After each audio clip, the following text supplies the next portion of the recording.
everyone, to the R.E.S.T podcast, where our goal is to help each and every one of you displace confusion, chaos, and dis-ease in order to heal and find significance in life. I am your host, Natalie Williams, and I am here with the author of the Reconstitution Method for Healing and Rest, Virginia Dixon. Hi, Virginia. Hi, good morning, Natalie. Good morning. I can't believe it is 2 days till Christmas when we're recording this. I don't even know what happened since summer. I know. I don't know how we got here. Feels strange. It does. It really does. I am looking forward to recording this episode because you and I had a conversation a few days ago talking about New Year's resolutions. It was before we had our R.E.S.T Christmas party and just talking about things that people are looking forward to in the new year. And you had an interesting statement and point of view on it where you said, I don't believe in resolutions. And I was like, what? And you said, I don't believe in New Year's resolutions. I believe in resolutions that last like the whole year, that last for life. They're lifetime resolutions. So I thought, I wanted to bring that into the conversation today because a lot of people, they make New Year's resolutions and they drop out by March. Right. So having the process or the thoughts about lifelong resolutions. Mm-hmm. I don't know why, but when people addressed the concept of resolutions, even when I was young, I used to think of fireworks and resolutions have a short life. For some reason, that word resolutions never sat well with me. And fireworks are beautiful and they're amazing, but in the blink of an eye, they're gone. Yeah. I always wondered what was the conviction behind the design of those fireworks. And that was always more captivating to me than the actual fireworks. Right. Because as those of you who have experienced amazing firework displays, they're captivating and they're amazing and they're just such a work of art. Mm-hmm. So I always wondered about the design of the fireworks, and some seem to last and move you for a long time, and you play them in your mind for a long time. So I don't know, just the concept of conviction. Mm-hmm. So when people speak about resolution, I think about conviction. Yeah. And I think understanding the deepest convictions that perhaps inspire those resolutions are more important to understand so that they can be sustained. It takes a great deal of courage and a great deal of focus and a great deal of strength, I think, and just courage to sustain our deepest convictions that inspire resolutions. Mm-hmm. Do you have an example of a lifelong resolution that you've made for yourself? Yes, I have many examples. But for some reason, this morning I woke up very sentimental as people discuss resolutions. And I was remembering the life of my dad. And I never heard him speak of a resolution, but I watched him live his convictions. And his deepest conviction was to finish well with us and to set us up in a place where we could be free. And I don't know why that came to mind. Maybe because my mom passed away a few months ago. And so both my parents are gone. Yeah. But I don't know. I just remembered he never spoke of a resolution, but he always shared his deepest convictions with us. And they shaped my life. Yeah. And perhaps that's why intuitively when people speak about resolutions, it makes me a little bit, not uncomfortable, but it makes me wonder what their deepest convictions are. That's driving that. That's driving the resolutions. That's inspiring the resolutions, right? There's nothing wrong with it. Yeah. It's just a firework. I wonder about the design and the intricacy of the colors. And why do you think that those resolutions end up dropping off so quickly, like a firework? They're driven by emotions, and they're driven by, I think, external things, probably more by our flesh than the deepest hunger of our soul. They're driven by emotional responses to how we experience the world around us, by emotions. And I think resolutions involve convictions. Engage our mind, our heart, our will, our conscience, and our deepest feelings about things. And those things aren't easily accessed. Yeah. Last week we talked a little bit about when people attend one of our events, how they're looking for something. They want something. But what they want is rarely what they need. Right. That's been my observation. What we want is rarely what we need. I think our deepest convictions speak to that hunger in our soul. And I don't know, I think our convictions really address what we need.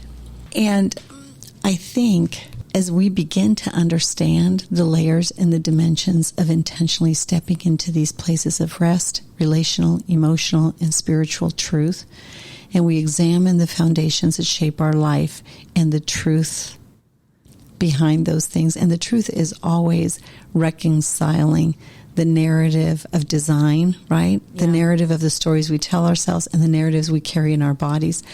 And as we reconcile those things, I think it becomes easier to identify our deepest convictions and not beyond just resolutions. Yeah, not just making an emotional decision but something to do something because I want it. Yeah. Something or I think it would suit me well, or I think I've always wanted, or I've always intended to do this and all that. I think when we understand resolutions in the context of rest, we find our deepest convictions. Yeah. And then those resolutions will be sustainable. Right. And something else that I wanted to mention in this episode. That was good. That was very good. Yeah. Something that I wanted just to talk about in this episode as well was, the circumstances that we're in right now are all because of the choices that we've made, whether that's been us listening to our convictions and following those or not, and violating our own conscience. Personally, nationally, globally. Yep. This expands. Yes. Yes. 100%. And a lot of people, there's this term out there where people talk about their power, right? And losing their power. And they feel like they've lost their power and that they're stuck where they are and that they can't change the circumstances that they're in. Well, I think when people address those words, personal power, have the same impact on me that the word resolution has. Ooh, yeah. Because I think it's a lie. The concept of losing your power. Yeah. It's not true. It's false. It's scientifically impossible. In the field of physics, just that thought has consequences that that cause confusion, chaos, and dis-ease because it's a lie. You cannot lose your power. Yeah. You always have power and authority. In fact, we don't understand what we're saying. Yeah. So I guess this concept of my power and my authority and losing it, you can't lose it. You give it away. Yeah. You don't lose it. You give it away. It's an act of will because you don't understand fundamental principles of individual self-governance. And I think one of the easiest ways I can help people identify it is the decision I'm making going to expand or diminish my life? Because that's a fundamental law of nature. It is a law of physics. It is a law of nature, is the preservation of life. So the reason you can't lose your power is because you can't lose your life. You give away pieces of your life and pieces of your power, and you diminish your life and you diminish your power when you violate your conscience. Do you think that that's hard for people to hear? Because I'm hearing this and I'm imagining people going like, well, I didn't give away my power. It was taken from me. I don't know why, but I can imagine people saying that while they're listening to this conversation. I just have, yes. And I would say that's a lie. Yeah. Well, you are believing a lie.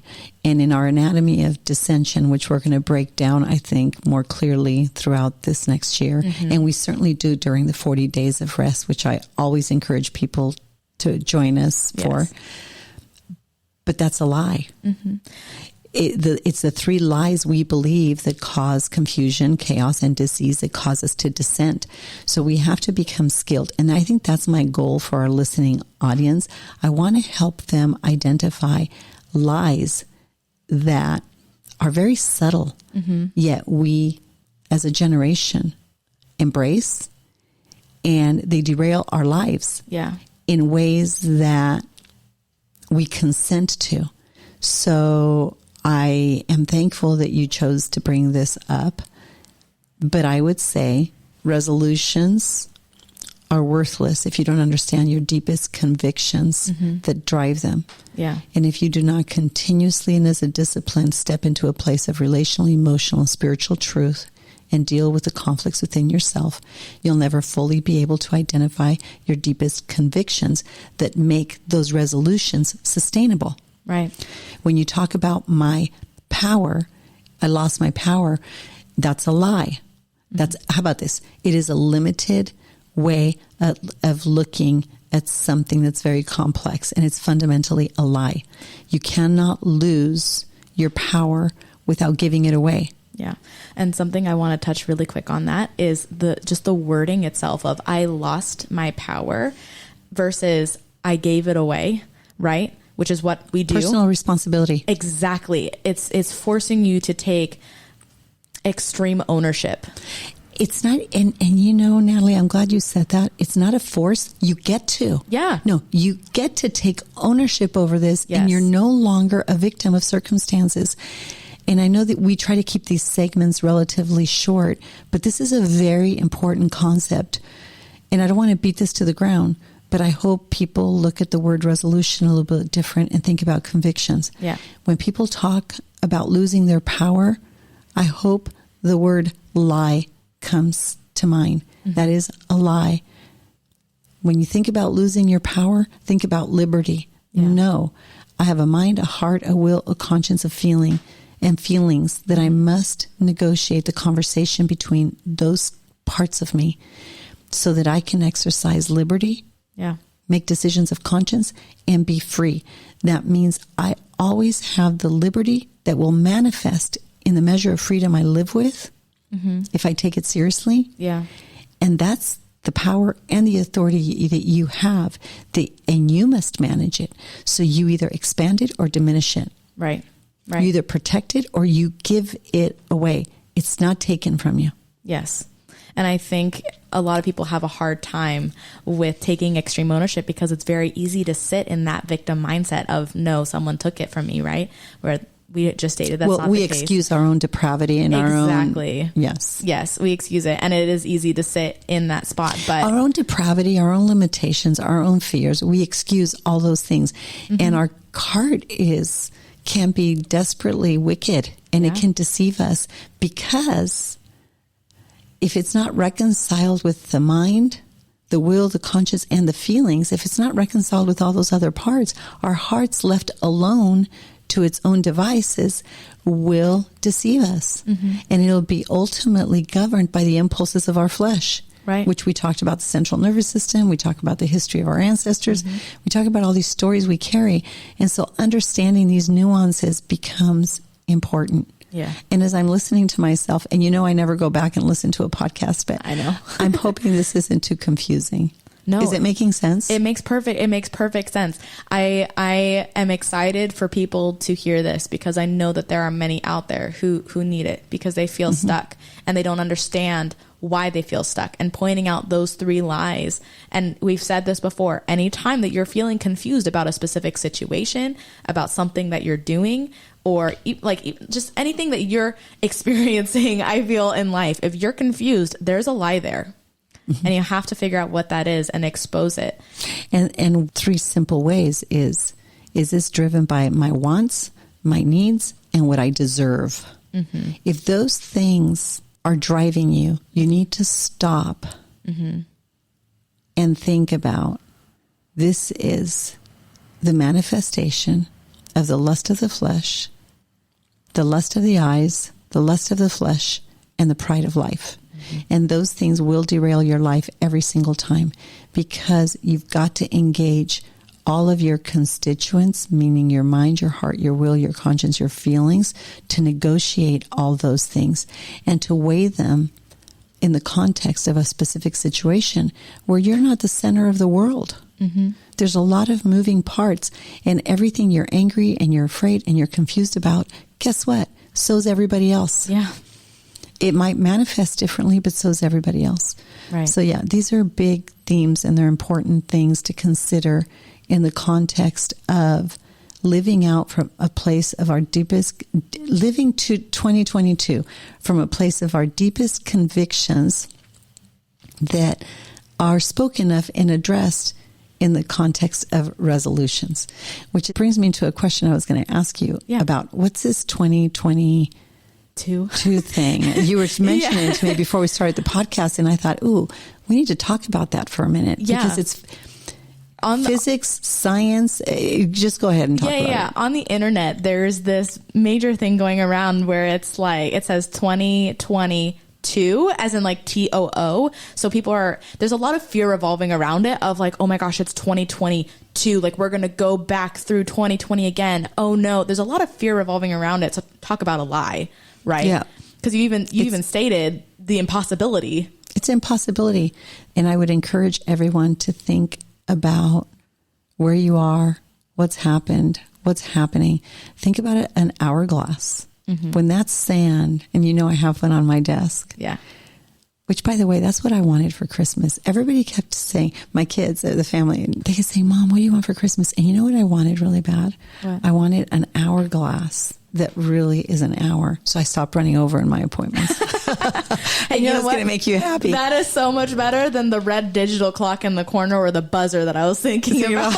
I know. I do not want one of those in my office. And I do not like people to feel like I'm looking at his clock. Yeah. Because much to everyone's chagrin in the office, I know I don't gauge what I'm doing by a clock. I know. Guys, I've even tried to set a timer. I've tried so many things. You've tried everything, and I thank you. And I am working hard at staying on task. Yes. But these complex things in our lives, in our thought life, in our conversation, in our conflicts, in our confusion, they don't emerge easily sometimes.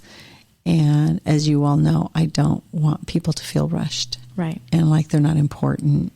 And and I'm always looking to resolve something specific.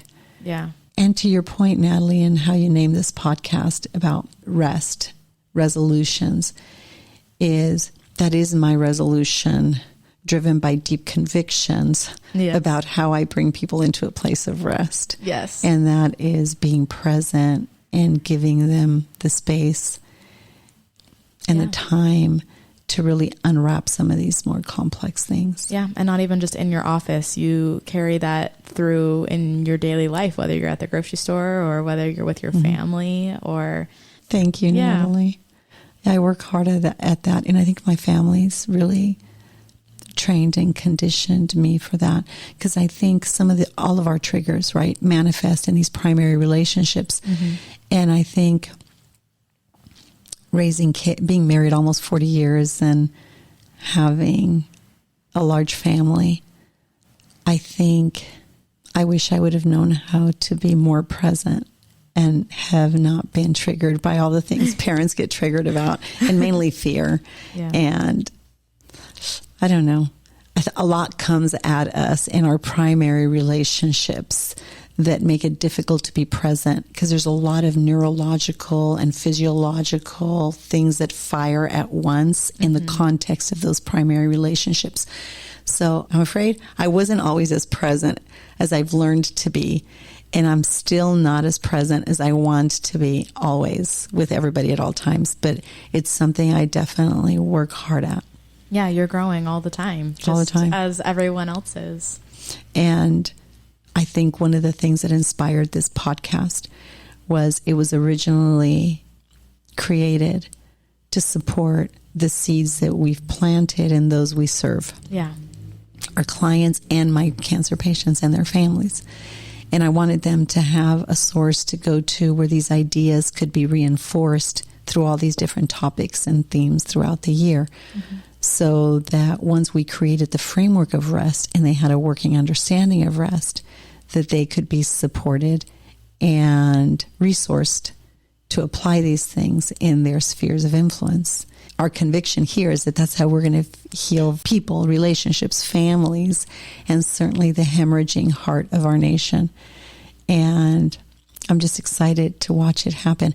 But we come alongside everyone because we're in this together. Okay. And I don't want to neglect to mention that as this year comes to a close. I know. It's been an incredible year. And talking about my dad, Natalie, a little bit, and never hearing him declare a resolution, but watching him live with deep conviction. But the deepest conviction, in retrospect, that I know my father lived with was to teach us to reason, and to reason for ourselves, even if it meant disagreeing with him, because he knew intuitively that he would plant oaks and not twigs. Yeah. And so he did. And now look where you are.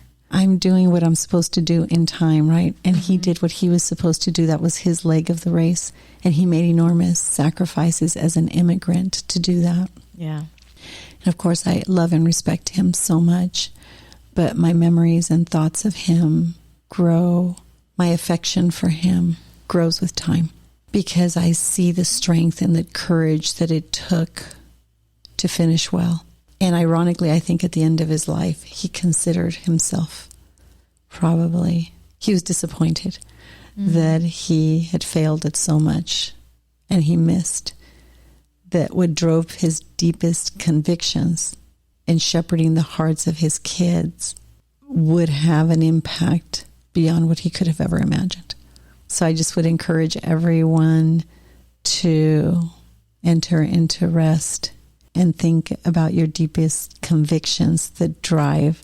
Think about the deepest convictions that you hold and where they came from and who wove them into the tapestry of your soul, or what wove them into the tapestry of your soul.